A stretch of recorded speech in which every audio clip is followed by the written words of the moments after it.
Hi guys, John Riley, the junior high pastor here, coming at you via video once again due to quarantine. We've been studying the book of 1 Timothy on Sunday mornings, and we're in chapter 5 now. And this particular chapter has some really good stuff that's real practical about life. And if you have ever been bothered or upset because somebody was being treated with favoritism, then this particular part of the passage will speak to you and help you have some good guidance for how to handle what's coming up. Now, he starts off by saying that the people who work in the church, pastors, teachers, the good volunteers who are helpful in the church doing what God's called them to do, he says you should treat them with honor.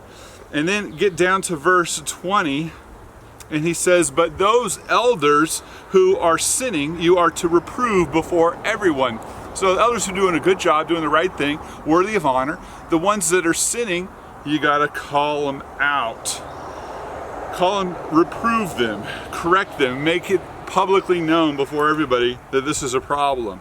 It says so that others may take warning in this. In verse 21, Paul says to Timothy, I charge you in the sight of God and Christ Jesus and the elect angels. He's really emphasizing that he's charging him before God, before these spiritual beings. This is a big deal in the sight of everybody to keep these instructions without impartiality, without partiality. Don't be partial.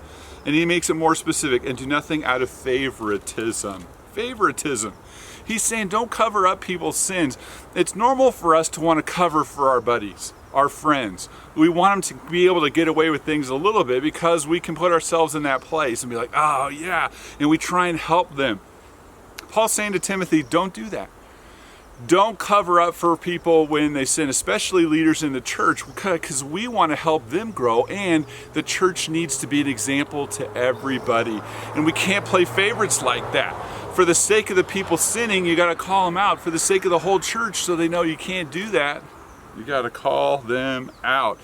No favoritism in the church. So what we're seeing here is all about relationships, and there's some things in here that really get at us. When we see favoritism, when we see people wiping things under the rug because it was their friend or somebody that's going to make it harder for the church, everybody just knows deep in their heart that's wrong.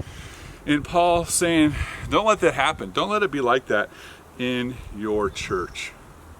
And then he says, interesting thing, don't be hasty in the laying on of hands, and do not share in the sins of others. Keep yourself pure. This idea about being hasty and laying on of hands, it's saying don't put people into leadership too quickly. Let it prove out, let their reputation grow, and help us really know what they're all about before they have a leadership position. And then he says here about keeping yourself pure. He's echoing the same sentiment from chapter 5 here, earlier on, verse 2, where he says, older women, he's telling Timothy, the pastor, treat older women like mothers, younger women as sisters with absolute purity. As a pastor in the church, Paul really wants Timothy's example to be one of purity. Don't get caught up in the junk, and look at people around you as if they're sisters. I encourage junior high students to do this same kind of mentality. To treat girls, treat every boy that's in your life as if they're married to someone else, or as if they're your brother. And guys, do the same thing for the girls. Treat them all as if they're not your spouse or your fiance, but that they're going to be proposed or engaged to someone else, or that they're your sister. Until that changes, until that's different, that's the way that we should treat each other, with absolute purity in our midst. And then here's a really interesting line specifically for Timothy. He says, stop drinking only water and use a little wine because of your stomach and your frequent illnesses. Now, we don't know exactly what was going on with Timothy, but the cool thing is, he mentions frequent illnesses, and that might not have been a cool thing for Timothy, but it's something that a lot of people can relate to in this day and age. And Paul's encouraging him to take action on it. Don't just ignore it. And because of the prohibitions about not getting drunk and other Paul's writings and teachings, Timothy's being especially careful with that. And Paul's saying, look, have something that's going to be helpful for your stomach. It's okay for you to do that. And then he wraps up chapter 5 here, verses 24 and 25. The sins of some are obvious, reaching the place of judgment ahead of them. the sins of others trail behind them.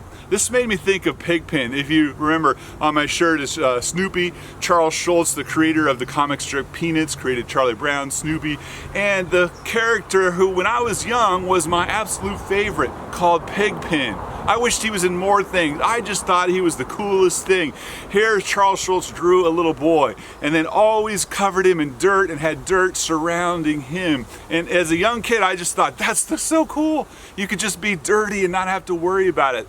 He was sort of my hero, my goal and ideal at the time. Well, Pigpen, you could see the dirt coming. It was obvious. And Paul's writing here and he's saying that sins can be like that with some people. Sometimes you see it coming way before they get there. And some people earn that kind of reputation. There have been some people, boys and girls in the junior high, who hang around and always have that kind of reputation for getting into trouble and hurting others and causing mischief. We can see it coming. But for some people, it's not as obvious. They're better at hiding it. It becomes more of a surprise. But what Paul's saying is that it's going to become public one day. In fact, Jesus mentions this, his own words in Matthew and in Luke. He's quoted as saying that everything is going to be made known. Everything at one point in time everything that's hidden now will be made known one day. What Paul is encouraging Timothy here is this idea that all of our relationships are connected. You may have heard the phrase people like to say that nothing happens here in a vacuum. And I always used to just picture a vacuum cleaner, and especially the bag in a vacuum cleaner, but it's not talking about that. It's talking about a vacuum, meaning when all of the space and the air is removed from something, things behave differently.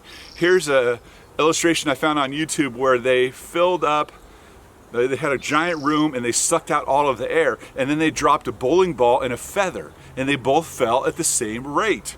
Because once you take the air out of the room, the feather can't float lightly down. There's nothing there, there's no air friction keeping it, and it falls the same speed as a bowling ball. Well, we don't exist in a vacuum, meaning that our connections, like the air around us, everything that happens in our life affects us and in each other. And sin is the same way, and then so are good deeds, as Paul writes here. He wraps up. And in the same way, good deeds are obvious, and even those that aren't obvious cannot remain hidden forever. The truth is, our reputation, our good name, is going to become known. And the good deeds that we do, that we're even encouraged by Jesus to keep secret, those will be made known too one day when we're with him for forever in heaven. So students, if you see somebody getting away with something, or people who are sinning in the church, don't play favorites. Speak up and say something for their sake and for yours and for the whole church's. And also, when you do your good deeds, don't feel like you have to let everybody know about it. It'll be revealed one day, and we can trust the Lord with that. Be a great example in the church with your life and your purity and your care for others. My strong encouragement to you. Thanks, everybody.